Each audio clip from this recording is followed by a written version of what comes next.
تیمی نیشتیمانی هەڵدانەوەی گۆڕە بە کۆمەڵەکانن.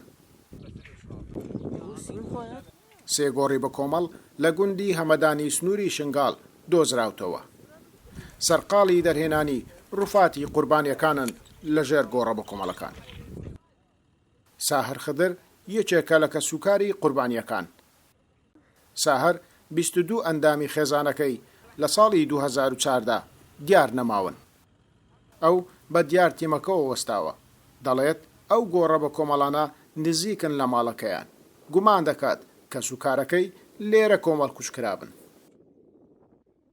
ئێدمە هەمی 22 مێر بابێم و برایدم و مامێم و کورمامێم هەمی ڕاشیرەمەد بەنە 22 عادەدەوان 22 مانەت وندانە و ئەف مەغوەرجمە هەیە مالێت مەڤایە بێجە بڕاستی دبێژی مە تشتێکە بچاوێ خودیت بێمە نەدیتە بەس چێ شکامەژێ هەیە و مەدوی بڕاستی مەدوی زوودر ڤە کربان بەس بڕاستیت ڤەکردنێدە گەلە ئاخرین ڤە بوو 8 ساڵ و نیڤە.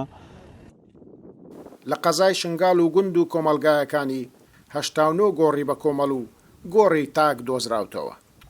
شنگالیەکان دەڵێن پرۆسەی هەڵدانەوەی گۆڕە بە کۆمەڵەکان لە ناوچەکەیان بە خاوی بەڕێوە دەچێت.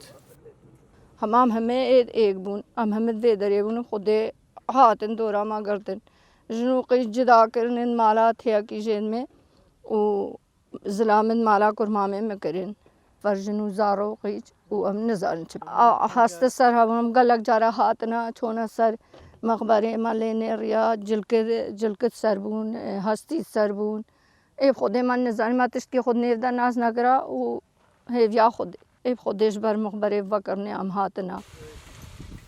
تیمەکانی هەڵدانەوەی گۆڕە بە کۆمەڵەکان دەڵێن ئەگەر لە ڕووی کەشوهەوەەوە کێشیان بۆ دروست نەبێت هەر سێ گۆڕە بە کۆمەڵەکە هەڵدەدەنەوە و ڕووفاتی قوربانیەکان دەردەهێنن.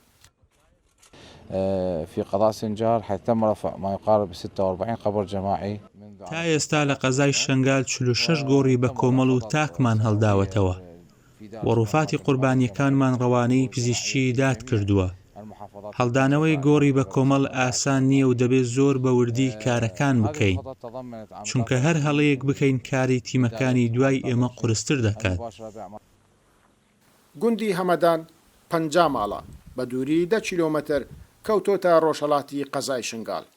لە ساڵی 2014 زۆربەی دانیشتوانی گوندەکە کەوتنە دەستی تیرۆرستانی داعش و تا ئێستا بەشێکی دانیشتوانی گوندەکە بێسەر شوێنن.